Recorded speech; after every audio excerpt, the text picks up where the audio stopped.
আজ 4 বছর ডিভোর্সের পরে ভীষণ মনে পড়ছে আমার প্রাক্তন স্বামীর কথা। খুব ইচ্ছে করছে যদি একবার তাকে দেখতে পেতাম। আমি মিম, ভালোবেসে বিয়ে করি আরিয়ানকে। আমাদের সংসার ছিল 5 বছরের। আমাদের একটা অতিথি চলে এসেছিল, নাম রেখেছিলাম রিয়া। শুধু ওর মুখের দিকে তাকিয়ে অনেক নির্যাতন আর লাঞ্ছনার শিকার হয়েছিলাম আমার স্বামীর হাতে। হয়তো বা একবেলা খাবার মিস গেল আমার স্বামীর, কিন্তু আমার পিঠে মার তার মিস হতো না। বিয়ের আগে আমরা দুজনে অনেক ভালোবাসতাম, একে অপরের ছাড়া দুজন থাকতে পারতাম না। একদিন বাসার কাউকে না জানিয়ে আমরা বিয়ে করে ফেলি। এক পর্যায়ে আরিয়ানের বাবা মা মেনে নেয় আমাদের বিয়েটা। তারপরেই কিছুদিন যেতে না যেতেই আমাদের কোল জুড়ে চলে আসে একটি সন্তান। হঠাৎ দেখতে পেলাম আরিয়ানের অনেক চেঞ্জ হয়ে গেছে। আমাকে সময় দেয় না, সারাক্ষণ ব্যস্ত থাকে মোবাইলের দিকে, চ্যাটিং আর কথা বলা নিয়ে। যদি আমি কিছু বলতে যাই তখনই আমার পিঠের ওপর মার আর ধরে না। একদিন আমাকে প্রচণ্ড মারধর করে। আমি প্রায় 7 দিন হসপিটালে ছিলাম। তখনই সিদ্ধান্ত নিয়েছিলাম আমি আর ওর কাছে যাব না, কিন্তু কি করব, রিলেশন করে বিয়ে করেছি। এখন বাবা মার বাড়িতে যেতে পারছি না, এই জন্য চোখ মুখ বুজে সহ্য করে তার কাছেই থাকতে হলো আমার। এই ধৈর্য আর কিছুতেই মানছে না আমার ভিতরে। তারপর আমার আম্মুকে ফোন দিলাম।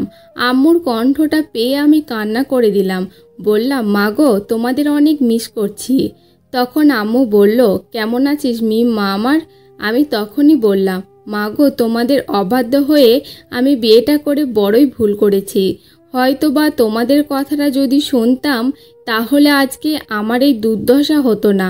তখনই মিমের আম্মু বলে, তোর যদি কোনো সমস্যা হয় তুই বাড়িতে চলে আয়, কিন্তু একা আসবি, আর কাউকে নিয়ে আসবি না। তখনই বললাম, আম্মু, যেমন আমাকে তোমার খুব মনে পড়ে, ঠিক তেমনই আমার একটা কন্যা সন্তান আছে। তাকে ছেড়ে যে আমি থাকতে পারবো না। হয়তোবা তোমাদের এই মেয়ে অনেক আগেই মারা যেত। শুধুমাত্র বেঁচে আছি আমার মেয়েটার জন্য। কিভাবে ওকে ছাড়া তোমাদের বাড়িতে যাই? আচ্ছা যাই হোক, তোর বাবাকে আমি ম্যানেজ করব। তুই এবং তোর মেয়ে আমাদের বাড়িতে চলে আয়। আমার মায়ের কথাটা শুনে আমার কলিজাটা ঠান্ডা হয়ে গেল। কিছুক্ষণ পর আমার স্বামী বাড়ি থেকে বের হলো, আর এই সুযোগে আমার মেয়েটাকে নিয়ে আমি চলে গেলাম আমার বাবার বাড়িতে। যাওয়ার পরে আমার স্বামী কল দিয়ে বলে, তোকে আর আমার বাড়িতে আসা লাগবে না। আমিও নিশ্চুপ হয়ে ফোনটা কেটে দিলাম।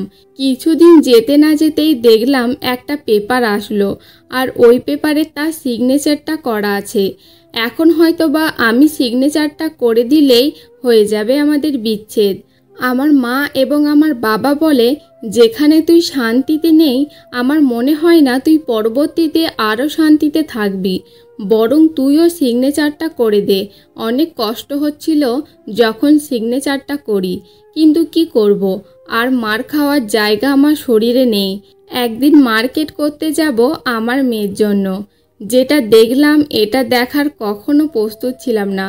হঠাৎই দেখতে পাই আরিয়ানকে কি সুন্দরভাবে একটা মেয়ের কাঁধে হাত রেখে রিকশায় ঘুরছে। তখনই ভাবলাম, মানুষ কিভাবে চেঞ্জ হতে পারে। হয়তোবা আমার কথা মনে রাখার দরকার নেই। তার যে একটা মেয়ে আছে, অন্তত তার কথাটা একটু ভাবতো, সেটাও সে ভাবলো না। স্বার্থপরের মতো করে নতুন সংসার বেঁধে নিল। সত্যি অনেক ভালোবেসেছিলাম, কিন্তু ভালোবাসার পরিণামে কি পেলাম? অত্যাচার, নির্যাতন, এর বেশি কিছু তো না। দোয়া করি আমার প্রিয় মানুষটা যেন ভালো থাকে।